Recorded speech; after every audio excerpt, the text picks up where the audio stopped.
রাজু ছিল একজন সরল প্রকৃতির যুবক। সহজ সরল ভাবে জীবন কাটাতে সে স্বচ্ছন্দ বোধ করত। অন্যদিকে রতন ছিল লোক দেখানো জীবনযাপনে বিশ্বাসী। এরপর একদিন, ওগো শুনছো, ওঠো, দেখো সকাল হয়ে গেছে। কি গো, ওঠো, দেখো গ্রামের সব মানুষ নিজের নিজের কাজে বেরিয়ে গেছে। কত বেলা হয়ে গেল, এবার তো ওঠো। আরে কি হয়েছে গিন্নি, তুমি প্রতিদিন এত সকাল সকাল আমার ঘুম ভাঙাও কেন? আমি কেন তোমাকে ডাকি এটা তোমার নিজেরই ভেবে দেখা উচিত। তোমার বন্ধু প্রতিদিন ভোরে উঠে তার জমিতে কাজ করতে যায়, আর তুমি বেলা পর্যন্ত বিছানায় পড়ে পড়ে ঘুমাও। আরে গিন্নি, এত রাগ করছো কেন? এই তো আমি মাঠে যাচ্ছি। একটা কথা কান খুলে শুনে রেখো, যদি এবার আমাদের জমিতে ফসল তোমার বন্ধু রাজুর চেয়ে কম হয়, তাহলে আমার থেকে খারাপ আর কেউ হবে না। প্রতিবারই তোমার বন্ধুর ফসল তোমার চেয়ে অনেক ভালো হয়, কিন্তু এবার আমাদের ফসল তার চেয়েও তোমাকে ভালো করতে হবে। ঠিক আছে গিন্নি, ফসল তো তখন ভালো হবে যখন আমি মাঠে যাব, তাই আমি এখন মাঠে যাচ্ছি। এই বলে রতন ঘর থেকে মাঠের দিকে রওনা দেয়।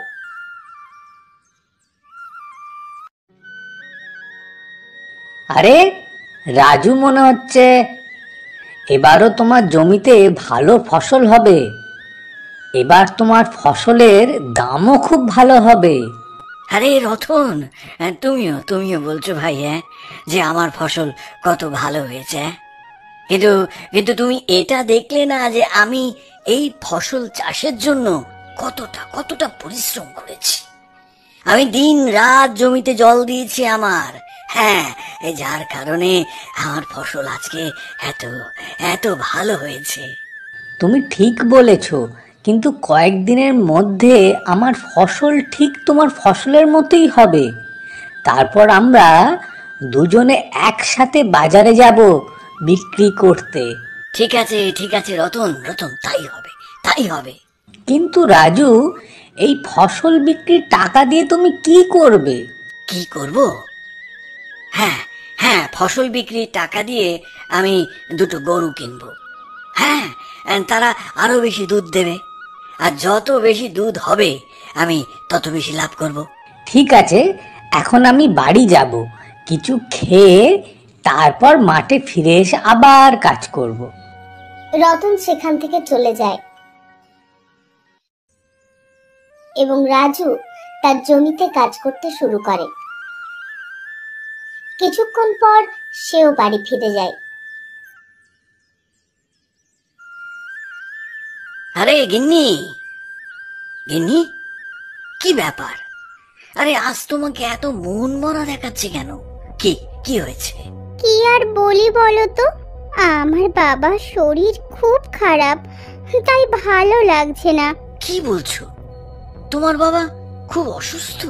কিন্তু কয়েকদিন আগেই তো তিনি ঠিকই ছিলেন।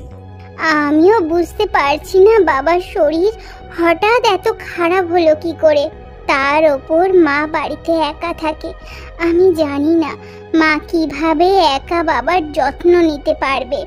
হ্যাঁ গো, আমরা কদিনের জন্য আমার বাবার বাড়িতে যেতে পারি না? গিন্নি, তুমি ঠিক বলেছো, একদম ঠিক বলেছো। তোমার বাবা অসুস্থ, তাই আমাদের এক্ষুনি সেখানে যাওয়া উচিত। কিন্তু তুমি তো জানো, মানে আমাদের এখানে জমিতে অনেক কাজ করতে হবে এখন। আমরা যদি সেখানে যাই, মানে তাহলে এখানে সবকিছু কে দেখাশোনা করবে বলো তো? আমরা মাত্র 2 বা 3 দিন থাকবো সেখানে। বাবার শরীর একটু ভালো হলেই আমরা এখানে ফিরে আসবো। হ্যাঁ, ঠিক আছে গিন্নি, তুমি যখন বলছো তাহলে আমরা তোমার বাবার বাড়িতে যাব। কিন্তু আমাদের বাড়িতে তো তোমার অনেক দামি গয়না আছে গো। আমরা যদি 2 দিনের জন্য তোমার বাবার বাড়িতে যাই, তাহলে আমরা ওগুলো এখানে তো রেখে যেতে পারবো না। কি বলো? তুমি ঠিক বলেছো, আমার গয়না আর কিছু টাকা পয়সা আছে, আমরা ওইগুলো এখানে রেখে যেতে পারবো না। একটা কাজ করো, তোমার সমস্ত গয়না একটা বাক্সে ভরে রাখো। আমি ওগুলো আমার ওই বন্ধু রতনের বাড়িতে রেখে আসবো, সেটাই খুব ভালো হবে। হ্যাঁ, এটা ঠিক হবে, তুমি তাই করো। আমি এখনই গয়নাগুলো বাক্সে ভরে তোমাকে দিয়ে যাচ্ছি। সোনালী বাক্সটা রাজুর কাছে নিয়ে আসে, আর রাজু সেটা রতনের বাড়িতে নিয়ে যায়। আরে রাজু, কি হয়েছে? তুমি এই বাক্স করে কি নিয়ে এসেছো? ভাই ভাই রতন, আমাকে একটু সাহায্য করো ভাই। ওই সোনালীর বাবা না হঠাৎ অসুস্থ হয়ে গেছেন, তাই আজই আমাদের সেখানে যেতে হবে। সেই জন্যই মানে ওই সোনালীর সব গয়না এই বাক্স করে তোমার কাছে রাখতে এলাম। ফিরে আসতে আমাদের ওই 2-3 দিন সময় মতো লাগবে, আর এত দামি জিনিস বাড়িতে রাখা তো ঠিক হবে না ভাই। তাই এটা আমি তোমার কাছে নিয়ে এসেছি। হ্যাঁ, মানে তুমি কি এটা তোমার বাড়িতে একটু রাখতে পারবে?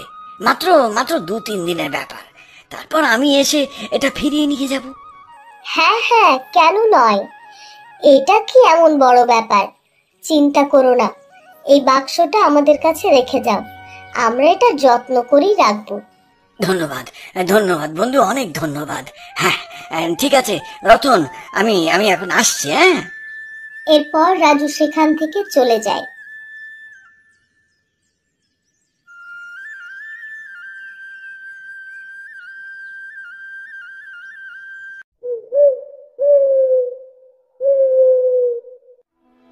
ওগো, আমি ভাবছিলাম রাজুর বাক্সে কি এমন মূল্যবান সোনার জিনিস আছে। গিন্নি, কিন্তু ওই গয়নাগুলোর সম্বন্ধে জেনে তোমার কি লাভ? ওগুলো আমার বন্ধু রাজুর, আমাদের নয়।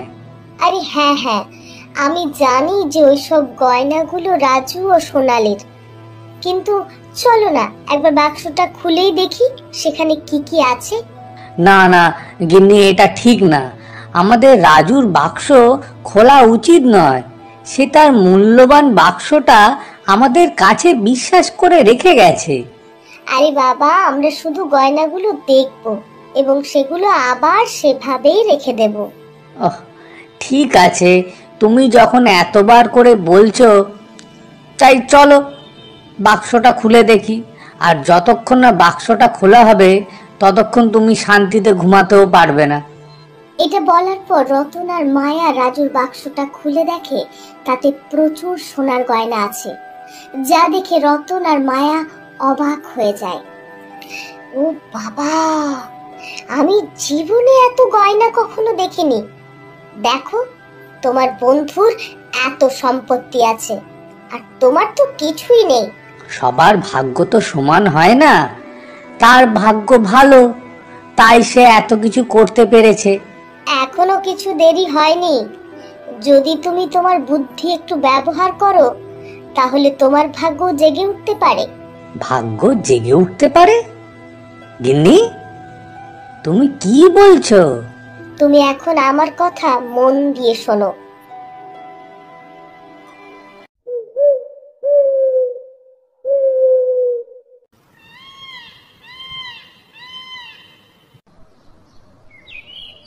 কয়েকদিন পর রাজু ফিরে এসে রতনের বাড়িতে যায়। আরে রাজু, তুমি এসেছো?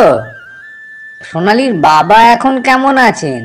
হ্যাঁ হ্যাঁ ভাই ভাই, হ্যাঁ সোনালীর বাবা এখন ভালো আছেন। আমি যাওয়ার আগে যে বাক্সটা তোমাকে দিয়েছিলাম না, মানে এখন ওটা ফেরত নিতে এসেছি।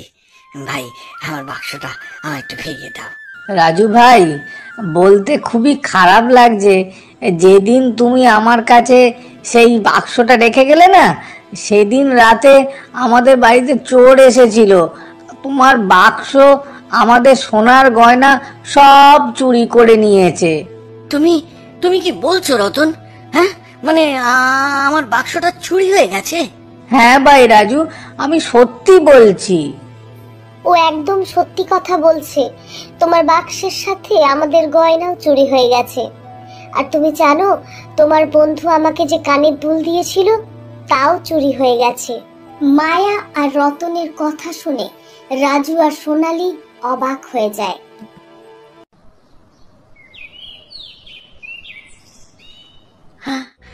আমাদের আমাদের কষ্ট করে অর্জিত সোনার গয়না সব সব চুরি হয়ে গেল গিন্নি, সব চুরি হয়ে গেল।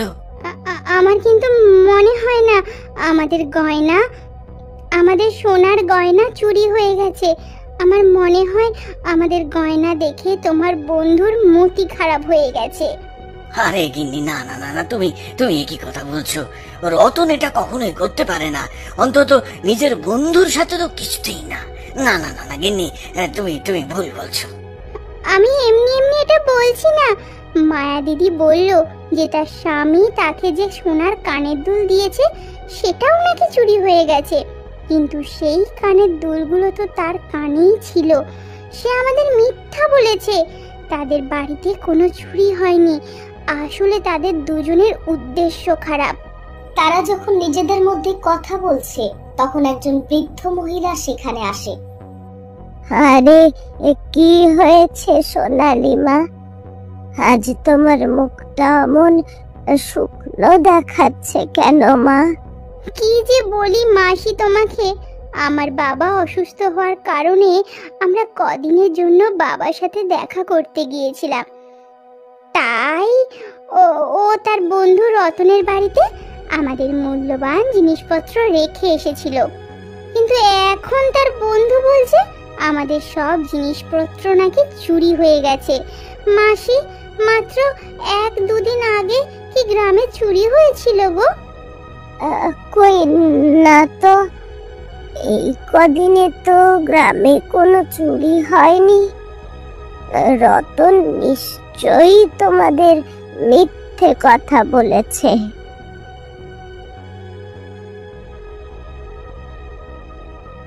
গিন্নি গিন্নি, তুমি চিন্তা করো না, চিন্তা করো না। আমার আমার মনে হয় আমাদের গয়না দেখে আমার বন্ধু এবং তার স্ত্রীর মতি খারাপ হয়ে গেছে। তবে তবে তুমি নিশ্চিন্ত থাকো, নিশ্চিন্ত থাকো, আমি তোমার গয়না অবশ্যই অবশ্যই ফেরত আনবই। আরে তুমি তো বলেছিলে যে আমাদের গয়না ফেরত পাওয়া যাবে, কিন্তু সেটা কিভাবে ফেরত পাবে? গিন্নি গিন্নি, আমার কথা মনোযোগ দিয়ে শোনো। আগামীকাল তুমি পায়েস বানাবে এবং তাতে ঘুমের ওষুধ মিশিয়ে দেবে।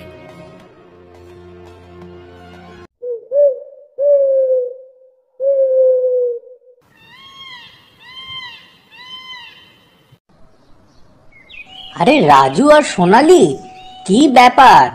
আজ তোমরা দুজনেই আমাদের বাড়িতে? ও ও কিছু না ভাই, কিছু না। মানে আমার স্ত্রী আজ নিজের হাতে না খুব সুন্দর পায়েস বানিয়েছে, তাই তাই সে তোমাদের দিতে এসেছে। তোমরা দুজনেই খেয়ে বলো কিন্তু কেমন হয়েছে। ও তাই? নিশ্চয়ই নিশ্চয়ই, আমরা এক্ষুনি খাবো আর তোমাকে জানাবো সেটা কেমন হয়েছে। এরপর মায়া আর রতন পায়েসটা খেয়ে নেয়। আহ, এই পায়েসটা তো খুব সুস্বাদু। খুব ভালো পায়েস বানিয়েছো তুমি সোনালি।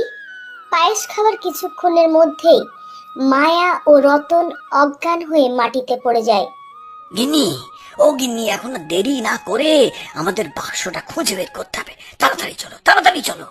রাজু এবং সোনালি রতনের বাড়িতে তাদের বাক্স খুঁজতে শুরু করে, আর কিছুক্ষণের মধ্যেই তারা সেটা খুঁজে পায়। এই দেখো আমাদের গয়নার বাক্স, আর মায়া দিদির সোনার গয়নাও এখানে রাখা আছে। হ্যাঁ গিন্নি গিন্নি, তোমার ওই গয়নাগুলোর সাথে ওগুলো তুমি আমাদের বাড়িতে নিয়ে যাও।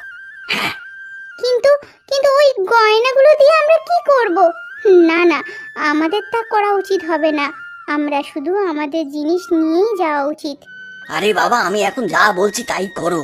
তাড়াতাড়ি তাড়াতাড়ি মায়া বৌদির গয়নাগুলো নিয়ে চলো। রাজু ও সোনালি তাদের বাক্স নিয়ে ও মায়ার গয়নাগুলো নিয়ে চলে যায়। কিছুক্ষণ পর রতন ও মায়ার জ্ঞান ফিরে আসে। কি হলো? হঠাৎ আমরা ঘুমিয়ে পড়লাম কিভাবে? আর আমাদের বাড়িটা এত এলোমেলো দেখাচ্ছে কেন? রাজু আর সোনালি আমাদের পায়েস খাওয়াতে এসেছিল না? ওরাই বা কোথায় গেল? আরে, এখানে সবকিছু ছড়িয়ে ছিটিয়ে আছে কেন?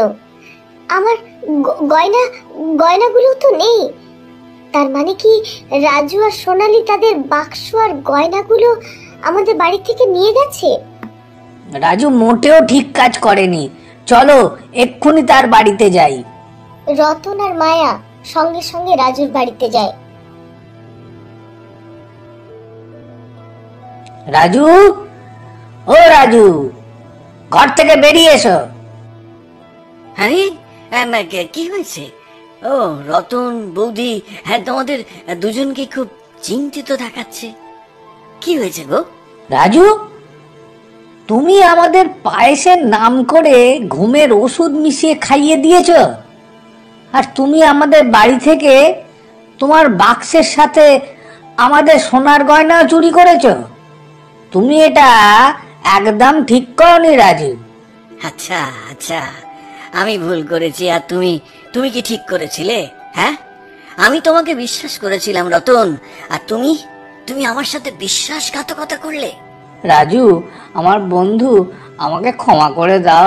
আমি অনেক বড় ভুল করেছি।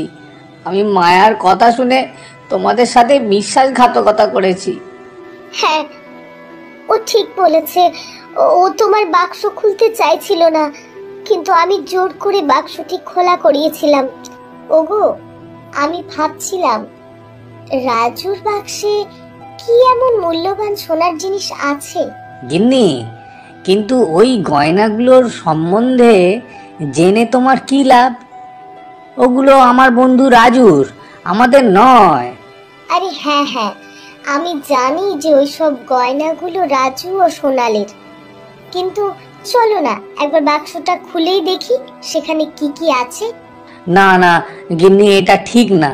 আমাদের রাজুর বাক্স খোলা উচিত নয়। সে তার মূল্যবান বাক্সটা আমাদের কাছে বিশ্বাস করে রেখে গেছে।